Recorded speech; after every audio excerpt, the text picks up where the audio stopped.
అందరికీ నమస్కారం. ఈరోజు కథ మనసిచ్చాను కానీ పార్ట్ 7. ఇక కథలోకి వెళితే ఎందుకు ఏడుస్తున్నావు అని అడగడానికి కూడా ఎవరూ లేకపోవడంతో మంచం మీద పడుకొని ఏడుస్తుంది మేఘ. ప్రియా మరుసటి రోజు విక్కీకి కాల్ చేసింది, కానీ తను ఫోన్ ఎత్తటం లేదు. చాలాసార్లు చేసింది కానీ ఏం ప్రయోజనం లేదు. మెసేజ్ కూడా పెట్టింది కానీ రిప్లై లేదు. విక్కీ తన ఫోన్ పిక్ చేయకపోవడంతో ప్రియాకు చాలా బాధగా కోపంగా ఉంది. కోపంతో తన రూమ్స్లో ఉన్న వస్తువులన్నీ విసిరేస్తుంది. ప్రియా గది నుండి శబ్దాలు రావడంతో బాలు తన గది దగ్గరకు వెళ్ళాడు. తలుపు వేసి ఉండడంతో ప్రేమ్ దగ్గరకు వెళ్ళి విషయం చెప్పాడు. ప్రేమ్ పరుగున వెళ్ళి ప్రియా గది తలుపు తడుతున్నాడు. ప్రియా తలుపు తెరువు అని. కానీ ప్రియా ఏడుస్తూ అన్ని పడేస్తుంది. ప్రియా తలుపు తీయకపోవడంతో కోపంగా తలుపు తీసుకుని లోపలికి వెళ్ళాడు. తన గది అంతా విరిగిపోయిన వస్తువులతో ఉంది. తన దగ్గరకు వెళ్ళి తనని తన గుండెకు హత్తుకున్నాడు ప్రేమ్. ప్రియా అలా ఏడుస్తుంటే ప్రేమ్కు చాలా బాధగా అనిపించింది. తన గది నుండి బయటకి తెచ్చి సోఫాలో కూర్చోబెట్టి ప్రియాకి నీరు తాగించి తన కన్నింటిని తుడిచి, ఎందుకు ఇలా చేశావు ప్రియా, ఏమైంది అన్నాడు. విక్కీకి తన ప్రేమ విషయం చెప్పానని తనకి కొంచెం టైం కావాలి అన్నాడు. కానీ ఈరోజు ఫోన్ చేస్తుంటే విక్కీ లిఫ్ట్ చేయడం లేదు. విక్కీ నాకు కావాలి అన్నయ్య, తనని నిజంగానే నేను ప్రేమిస్తున్నా. విక్కీ నాకు దూరమైతే నేను బ్రతకలేను అని ప్రేమ్ గుండెల మీద పడి ఏడుస్తుంది. ప్రియా అలా నాకు విక్కీ కావాలి అని ఏడుస్తుంటే ప్రేమ్కి కంట్లో నీళ్లు తిరిగాయి. ప్రియా ఏమడిగినా కాదనని ప్రేమ్ తను ఇంతలా ఏడుస్తూ ఉంటే ప్రియా ముఖంని తన చేతుల్లోకి తీసుకుని తన నుదటిన ముద్దు పెట్టి ప్రేమ్ మీద నీకు నమ్మకం లేదా అన్నాడు. అలా అనగానే ప్రియా ఏం మాట్లాడుతున్నావు అన్నయ్య, మా కోసం ఏమైనా చేసే నీ మీద నమ్మకం లేకపోవడం ఏంటి? నువ్వు ఎప్పుడు అలా అడగకు. నా మీద అంత నమ్మకం ఉన్నప్పుడు విక్కీ కాల్ ఎత్తడం లేదు అని పిచ్చిదానిలా గదిలో ఉన్న వస్తువులన్నీ కింద పడేస్తున్నావు. ఈరోజు నీకు మాట ఇస్తున్నా, విక్కీ ఎప్పటికీ నీకు మాత్రమే సొంతం. తొందరలో మీ ఇద్దరికి పెళ్లి చేస్తాను. ప్రియా తన కళ్ళు తుడుచుకొని ప్రేమ్ని ఆనందంగా కౌగిలించుకొని ధన్యవాదాలు అన్నయ్య అంది. ప్రియా, నేను 2 రోజులు ఆఫీసు పని మీద బెంగళూరు వెళ్తున్నాను. నేను వచ్చేంత వరకు ఎలాంటి పిచ్చి పనులు చెయ్యకు. క్షమించండి అన్నయ్య, ఇంకెప్పుడు ఇలా చేసి నిన్ను బాధ పెట్టను. సరే, నువ్వు ఇంకో గదిలో విశ్రాంతి తీసుకో. గది శుభ్రం అయ్యే వరకు వెళ్ళకు. నాకు విమానంకి టైం అయ్యింది, జాగ్రత్త అంటూ వెళ్ళిపోయాడు. ప్రియా ఇందాక తను చేసింది తలుచుకుంటూ ఛా, ఇంత పిచ్చి పని చేసి అనవసరంగా అన్నయ్యను బాధ పెట్టాను అని బాధపడింది. 2 రోజుల్లో ప్రేమ్ తిరిగి వచ్చాడు. ఇంటికి వచ్చిన తర్వాత ప్రియాని గమనిస్తూ ఉండమని చెప్పిన బాలుని తన గదికి రమ్మని ఈ 2 రోజుల్లో ఏం జరిగిందని అడిగాడు. బాలు ఎందుకో ఏం చెప్పలేకపోతున్నాడు. ప్రేమ్ బాలు అని గట్టిగా అరిచాడు. సార్, మీరు వెళ్ళిన తర్వాత మేడంకి విక్కీ నుండి కాల్ వచ్చింది. మేడం హ్యాపీగా విక్కీని కలవడానికి వెళ్తున్నా అని నాకు చెప్పి వెళ్ళారు. 2 గంటల్లో తిరిగొచ్చారు. మేడం బాధగా ఉన్నారు. నేను అడిగాను ఏమైందని. విక్కీ నా ప్రపోజ్ని తిరస్కరించాడు అని చెప్పింది. ఇంకా నేను ఏం మాట్లాడలేదు. ప్రియా ఎలా ఉంది అని అడిగాడు. తను నార్మల్గా ఉంది అని అన్నాడు. బాలు, నేను సుశాంత్ ఇంటికి వెళ్తున్నా అని వెళ్ళిపోయాడు. ప్రేమ్ లేకపోవడం వల్ల కొంచెం ఫ్రీగా ఉన్న మేఘ ప్రేమ్ రావడం చూసి భయంగా తన రూమ్కి వెళ్ళిపోయింది. అంజలి ప్రేమ్ని చూసి హాయ్ అన్నయ్య అంటూ తనని హగ్ చేసుకొని ఎప్పుడొచ్చావు అంటూ తనని ఇంట్లోకి తీసుకెళ్ళింది. ఎలా ఉన్నావు? కావ్య ఎలా ఉంది?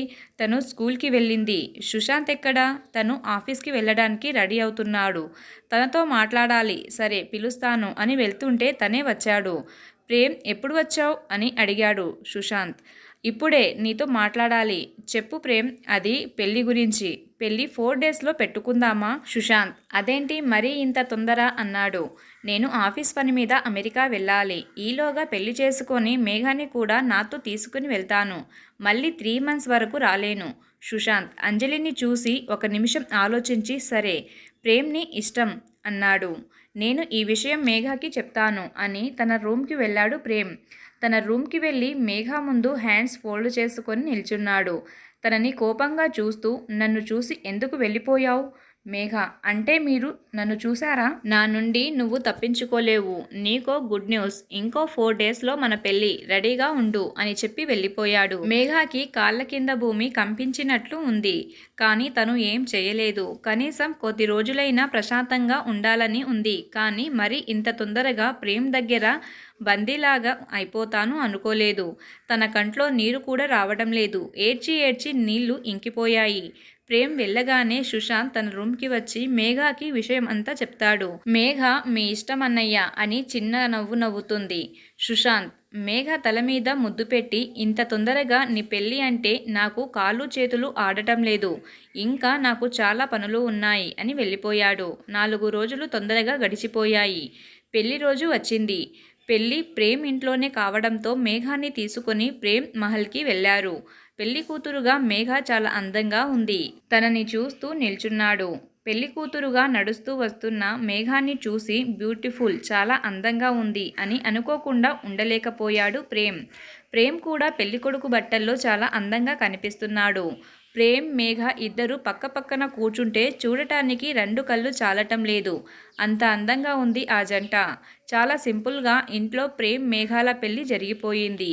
తన నుదుటి మీద సింధూరం పెడుతున్నప్పుడు కూడా మేఘ ప్రేమ్ని చూడటం లేదు. తనతో 7 అడుగులు నడిచినప్పుడు కూడా తను చాలా మౌనంగా ఉంది. తన గుండెల్లో అగ్నిపర్వతాలు బద్దలవుతున్నాయి.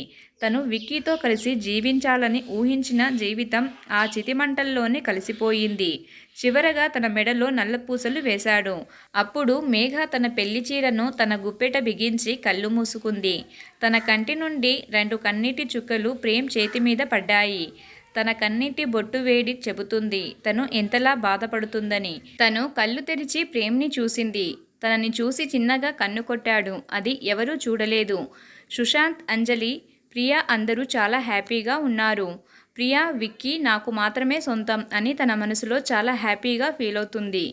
మేఘ సుశాంత్, అంజలి దగ్గర కాళ్లకు నమస్కరించి వారి ఆశీర్వాదం తీసుకుంది. సుశాంత్ మేఘాన్ని తన గుండెల మీద పెట్టుకొని, ఈ రోజు నుండి నువ్వు నా చెల్లెలు మేఘావి కాదు, ప్రేమ్ వర్మ భార్యవి. ప్రేమ్ చూడటానికి కోపంగా ఉన్న చాలా మంచి మనిషి అని మేఘ చేతిని ప్రేమ్ చేతిలో పెడుతూ తనని జాగ్రత్తగా చూసుకోమని చెప్పాడు సుశాంత్. ప్రేమ్ చేతిలో ఉన్న మేఘ చేతిని గట్టిగా పట్టుకొని, నువ్వు బాధపడకు సుశాంత్, మేఘ నా బాధ్యత అని తన చేతిని గట్టిగా ప్రెస్ చేస్తాడు. చాలా నొప్పిగా ఉండడంతో తన చేతిలో నుండి మేఘ చేతిని తను వెనక్కు తీసుకుంది. ప్రేమ్ బాలుకి రేపు రిసెప్షన్స్కి అరేంజ్మెంట్స్ చూడు, అందరినీ ఇన్వైట్ చేయి అని చెప్పాడు. పెళ్లి తంతు అంతా ముగిశాక అందరూ రెస్ట్ తీసుకోవడానికి ఎవరి రూమ్లోకి వాళ్ళు వెళ్ళిపోయారు.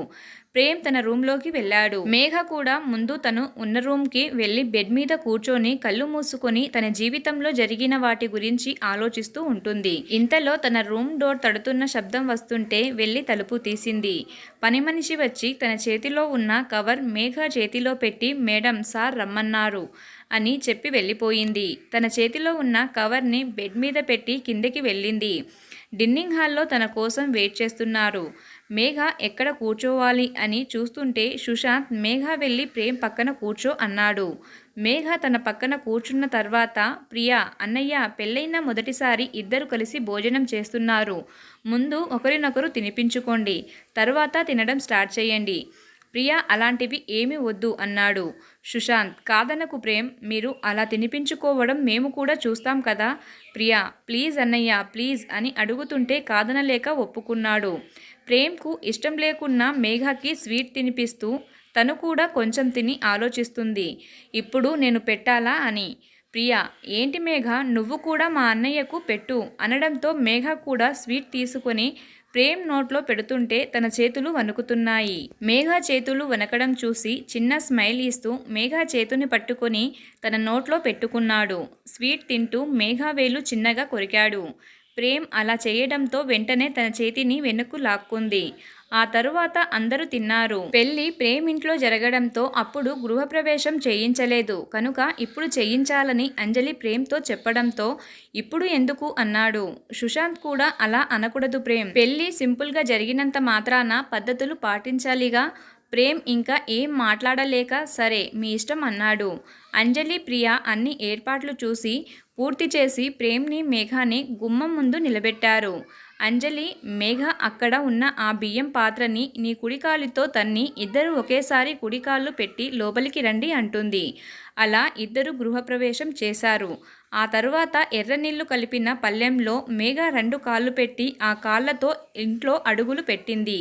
తన చేతి గుర్తులు ఆ ఇంటి గోడ మీద వేసింది. ఇక ఆఖరిగా అన్నయ్య, నువ్వు మేఘాన్ని ఎత్తుకొని నీ రూంలోకి తీసుకుని వెళ్ళాలి. ప్రేమ్ కోపంగా ఏంటి ప్రియా ఇది అన్నాడు. అంజలి, ఇది ఆఖరిది అన్నయ్య, ప్లీజ్ ఒప్పుకో. సరే కానివ్వండి అంటాడు ప్రేమ్. మేఘ ప్రేమ్ని కూడా చూడటం లేదు. తనని ఎత్తుకొని తీసుకెళ్తున్నాడు. అప్పుడు కూడా మేఘ చూడటం లేదు. కోపంలో ఎక్కడ కింద పడేస్తాడు అని ప్రేమ్ మెడ చుట్టూ చేతులు వేసి పట్టుకుంది. ప్రేమ్ చేతుల్లో అలా ఉండడం తనకి చాలా చిరాకుగా ఉంది. కానీ తను ఏం చెయ్యలేదు. ప్రేమ్ మేఘాని తన గదిలోకి తీసుకెళ్లి కింద దింపాడు. అక్కడ అరేంజ్మెంట్ చూసి మేఘ షాక్గా నిల్చొని చూస్తుంది. ప్రేమ్కి కాల్ రావడంతో పక్కకు వెళ్ళాడు. ప్రేమ్ ఫోన్ మాట్లాడుతూ మేఘానే చూస్తున్నాడు. మేఘ అక్కడ ఏం చూస్తుందో చూసి తన ముందుకు వెళ్ళి నిల్చున్నాడు. తను ఏం మాట్లాడకుండా తనని చూస్తూ నిల్చుంది. అలా ఎంతసేపు నిల్చున్నారో తెలియదు. ప్రేమ్ మేఘ మొహం మీద చిటిక వేసి, హలో స్వీట్ హార్ట్, ఏంటి అలా చూస్తున్నావు? నా రూమ్ నచ్చిందా, లేక మన ఫస్ట్ నైట్ అరేంజ్మెంట్స్ నచ్చాయా? ఎలా ఉంది మన బెడ్రూమ్ అని మేఘాని అడిగాడు. మేఘ ఏం మాట్లాడటం లేదు. తన వెనక నుండి మేఘాని హత్తుకొని, నీకోసం ఒక గిఫ్ట్ రెడీగా ఉంది అంటాడు ప్రేమ్. ప్రేమ్ తనని హత్తుకోవడం ఇష్టం లేని మేఘ తన నుండి దూరం జరిగి నిల్చుంది. ప్రేమ్ నవ్వుతూ, ఏంటి దూరం జరిగితే మన ఫస్ట్ నైట్ ఎలా జరుగుతుంది అంటూ కన్నింగ్ స్మైల్ ఇస్తూ తన కోసం తెచ్చిన గిఫ్ట్ ఓపెన్ చేసి మేఘకు చూపించాడు. అది చూసిన మేఘ షాక్గా ప్రేమ్ని చూసింది. ప్రేమ్, ఏంటి షాక్ అయ్యావా మేఘ? గన్ని చూసి ఏంటి ఈ గన్ అనుకుంటున్నావా? నీకోసం నేను స్పెషల్గా చేయించాను అంటూ తన చేతిలో పెట్టాడు. అందరి మనసుకు నచ్చే అద్భుతమైన కథ. ఈ కథలోని మిగతా భాగాన్ని నెక్స్ట్ ఎపిసోడ్లో చూద్దాం. Please subscribe my channel.